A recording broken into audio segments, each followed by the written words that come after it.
What if the end of the world didn't begin with war? What if it didn't begin with zombies or aliens or nuclear bombs? What if it began with a single choice, a phone number, a bag of glowing green powder, and one broken person willing to touch it? Because every apocalypse begins the same way. Someone believes it won't happen to me. This is the story of the Cooties. Once upon a time, there was a detective named Maria Lopez. She wasn't perfect. She was grieving, traumatized, haunted by memories she could never outrun. Her partner, Detective Cooper, was dead, leaving behind questions nobody could answer. Her apartment felt like a tomb. The television played, the flies buzzed, the world kept moving. But Maria didn't. She was stuck, frozen inside her pain, because grief has a strange way of trapping people between two worlds. The world that existed before tragedy and the world that comes after. Then she saw it. A number, 91922230110. The same number connected to Cooper, and that single number changed everything. The lie Maria believed was simple. If I solve this case, I can save Cooper. If I uncover the truth, I can make sense of my suffering. If I go deep enough, I can return to who I was. But grief doesn't work that way. Some doors don't reopen, some people don't come back, and some mysteries destroy the people trying to solve them, because Maria believed she was investigating a drug.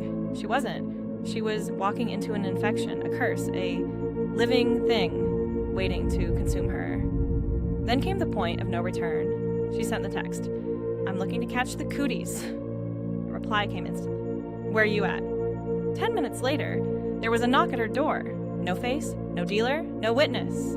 Only a glowing bag of neon green powder. Wrong. Alive, almost breathing. She touched it, and from that moment on, she crossed the line. Because horror doesn't begin when the monster attacks.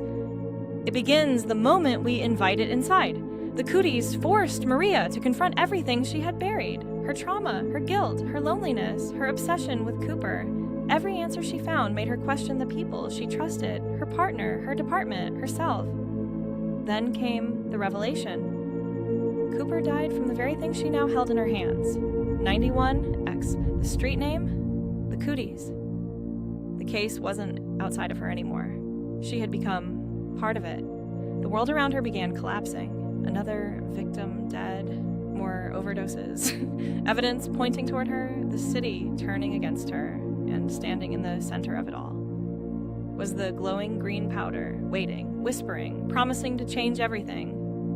Then the truth revealed itself. The Cooties was never simply a drug. It was contagion, addiction, desire, self-destruction, a force that fed on human weakness. It didn't kill people immediately. It consumed them first, because every person has something broken inside them. A wound, a grief, a loneliness. And the Cooties found those fractures, then widened them. Maria finally understood something terrifying. She wasn't trying to solve a murder. She was staring into a mirror. The real infection wasn't in the powder. It was already inside her. The grief, the trauma, the need to know, the inability to let go. The Cooties simply gave those things a body. Eventually, Maria stopped resisting. The voices grew louder, the world became smaller, the bag became everything, and she made the choice. She reached for it, opened it, and surrendered herself to it.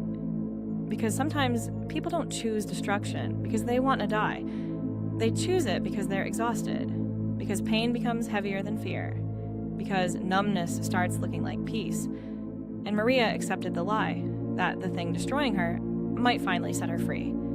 But the Cooties never set anyone free. It changes them, consumes them, spreads through cities, through countries, through humanity itself. Maria died. Chicago collapsed. The infection spread across the nation, then across the world. 30 years later, the planet rotted. The rich watched. The survivors hid, and the whisper remained. Because some monsters don't need teeth. Some monsters don't need claws. Some monsters only need one broken person willing to answer the knock at the door, the sigh. This was the story of the Cooties, a horror story about addiction, a tragedy about grief. and a reminder that the end of the world doesn't always begin with an explosion. Sometimes it begins with a phone number, a glowing green bag, and a person who believes they can touch darkness without becoming part of it. Stay safe, Chicago, and good night, world.